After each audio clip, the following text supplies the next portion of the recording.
Hello students. मैं आज हम अपने इस वीडियो में बात करेंगे विश्व के प्रमुख जनसंख्या महासमूहों की। इससे पहले वीडियो में हमने बात की थी जनसंख्या के वितरण को प्रभावित करने वाले कारकों की। तो उसमें हमने देखा कि पृथ्वी पर जनसंख्या का जो वितरण है उसमें काफ़ी अधिक क्षेत्रीय असमानताएं देखने को मिलती हैं। पृथ्वी पर बहुत से क्षेत्र ऐसे हैं जहां पर काफ़ी अधिक जनसंख्या का जमाव पाया जाता है। वहीं पृथ्वी पर काफ़ी बड़ा धरातली क्षेत्र ऐसा है जो लगभग जनशून्य है। तो इस जनसंख्या वितरण को बहुत से कारक हैं जो प्रभावित करते हैं। तो आज उसी से रिलेटेड दूसरा टॉपिक जिसमें हम बात करेंगे जनसंख्या के प्रमुख जो जमघट हैं, जनसंख्या के प्रमुख जो जन समूह हैं, जो कि हमारे संसार की जनसंख्या मानचित्र पर यदि हम गौर से देखें तो 4 प्रमुख क्षेत्र स्पष्ट तौर पर देखे जा सकते हैं जहां पर जनसंख्या का काफ़ी अधिक जमाव पाया जाता है। और ये अधिक जनसंख्या जमाव वाले जो क्षेत्र हैं यही प्रमुख जनसंख्या महासमूह के नाम से जाने जाते हैं। तो चलिए दोस्तों, सबसे पहले हम इसमें बात शुरू करते हैं। जनसंख्या महासमूह का अर्थ क्या है या जनसंख्या महासमूह को परिभाषित यहाँ पर किया गया है। तो आप स्क्रीन पर देख सकते हैं कि पृथ्वी के ऐसे अनुकूल दशाओं वाले जो क्षेत्र हैं जहाँ धरातल की तुलना में काफ़ी अधिक जनसंख्या का जमाव पाया जाता है, ऐसे अधिक जनसंख्या संकेंद्रण वाले क्षेत्रों को ही जनसंख्या के महासमूह के नाम से जाना जाता है। और हमारी पृथ्वी पर 4 प्रमुख क्षेत्र ऐसे हैं जो जनसंख्या महासमूह के रूप में जाने जाते हैं।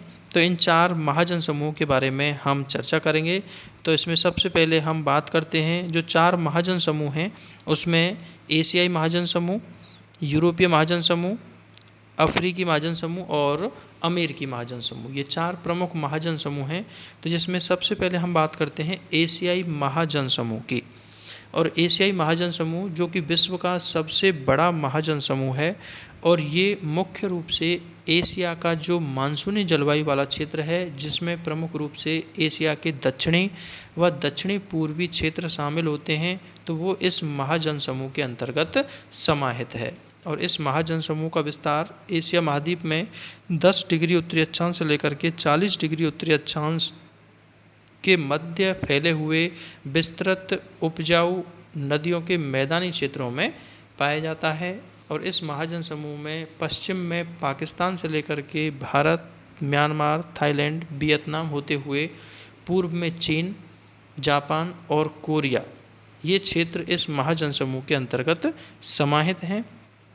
और इस महाजन समूह में विश्व की लगभग 50% से अधिक जनसंख्या पाई जाती है। तो यहाँ एशियाई महाजन समूह वाला जो ये क्षेत्र है यहाँ पर अनुकूल जलवायु होने, जलापूर्ति पर्याप्त होने, नदियों के उपजाऊ मैदानी क्षेत्र होने तथा औद्योगिक विकास हेतु आवश्यक खनिज व शक्ति के संसाधन उपलब्ध होने और तकनीकी ज्ञान का उपलब्ध होना, ये समस्त कारक मिलकर के इस क्षेत्र में जनसंख्या के अत्यधिक जमाव को निर्धारित करते हैं। और यही कारण है कि इस एशियाई महाजन समूह वाले क्षेत्र में विश्व की आधे से भी ज़्यादा जनसंख्या निवास करती है।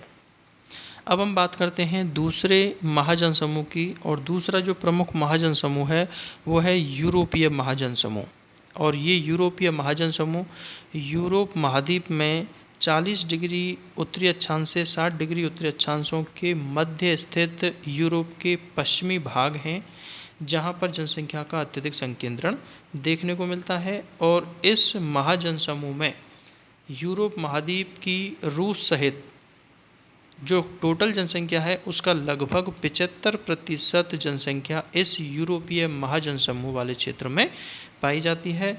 और यूरोपीय महाजन समूह में जो जनसंख्या है उसका 70% से ज़्यादा भाग नगरीय क्षेत्रों में निवास करता है, क्योंकि यूरोप महाद्वीप के जो देश हैं ज़्यादातर विकसित हैं और यहाँ पर नगरीय जनसंख्या अधिक पाई जाती है जबकि ग्रामीण क्षेत्रों में बहुत कम जनसंख्या निवास करती है। चूँकि यूरोप महाद्वीप के अधिकांश जो देश हैं वो औद्योगिक दृष्टिकोण से काफ़ी विकसित हैं और वहाँ पर नगरीय सभ्यताएं ज़्यादा हैं, इसीलिए यूरोपीय महाजन समूह की अधिकांश जनसंख्या शहरी क्षेत्रों में निवास करती है।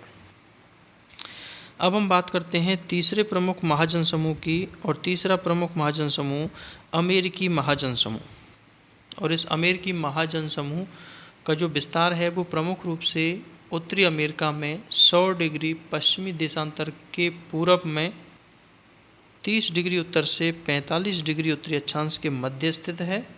और इस क्षेत्र में प्रमुख रूप से संयुक्त राज्य अमेरिका का उत्तरी व उत्तरी पूर्वी भाग तथा कनाडा का दक्षिणी व पूर्वी तटीय क्षेत्र इसमें शामिल है, जहां पर प्रमुख रूप से जनसंख्या का अत्यधिक संकेंद्रण पाया जाता है। और इस जनसमूह में जो ज़्यादातर जनसंख्या उत्तरी अमेरिका की लगभग 80% जनसंख्या इसी इलाके में पाई जाती है। और यहाँ पर भी जनसंख्या का अत्यधिक संकेंद्रण होने का जो प्रमुख कारण है वो यहाँ पर तकनीकी विकास का अत्यधिक होना, औद्योगिक विकास का अत्यधिक होना, साथ ही साथ जो जल आपूर्ति और अन्य संसाधनों का उपलब्धता है और परिवहन की दृष्टिकोण से अच्छी स्थिति में होना, ये इस क्षेत्र की प्रमुख विशेषताएं हैं, जिसके कारण यहाँ पर जनसंख्या का अधिक संकेंद्रण पाया जाता है।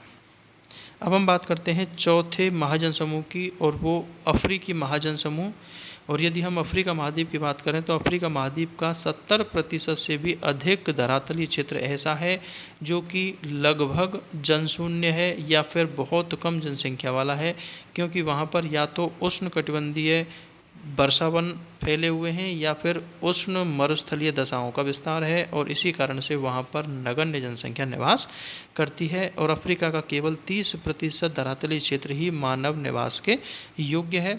और इस 30% धरातलीय क्षेत्र में भी अफ्रीका महाद्वीप के 3 प्रमुख क्षेत्र ऐसे हैं जहाँ पर जनसंख्या का अत्यधिक संकेंद्रण पाया जाता है। और इन 3 प्रमुख क्षेत्रों में पहला है नील नदी की घाटी वाला क्षेत्र, दूसरा है अफ्रीका का गिनी तटीय क्षेत्र, और तीसरा दक्षिण अफ्रीका का दक्षिणी व दक्षिणी पूर्वी तटीय क्षेत्र। ये 3 प्रमुख अफ्रीकी क्षेत्र ऐसे हैं जहां पर अफ्रीका महाद्वीप की आधे से ज़्यादा जनसंख्या निवास करती है, और इन्हीं क्षेत्रों को अफ्रीकी महाजन समूह के नाम से जाना जाता है। तो इस प्रकार से विश्व में ये 4 प्रमुख क्षेत्र ऐसे हैं जहां पर लगभग 75% जनसंख्या निवास करती है। और इस 75% जनसंख्या द्वारा धारित जो क्षेत्र है वो लगभग 20% है। तो हम ये कह सकते हैं कि इस महाजन समूह वाले लगभग 20% धरातलीय क्षेत्र में विश्व की लगभग 75% जनसंख्या निवास करती है। वहीं लगभग शेष रहे 80% धरातलीय क्षेत्र में केवल 25% जनसंख्या ही निवास करती है। तो स्पष्ट तौर पर देखा जा सकता है कि ये जो क्षेत्र हैं वास्तव में धरातल की तुलना में काफ़ी अधिक जनसंख्या को धारित करते हैं, काफ़ी अधिक जनसंख्या के संकेंद्रण वाले क्षेत्र हैं, और इसी कारण से इनको जनसंख्या के महासमूह के नाम से जाना जाता है। तो उम्मीद करता हूं कि आपको विश्व के प्रमुख महाजन समूह के बारे में दी गई जानकारी अच्छी लगी होगी। आपको वीडियो पसंद आया हो तो इसे लाइक और शेयर करें, और मेरे चैनल को सब्सक्राइब करें। धन्यवाद।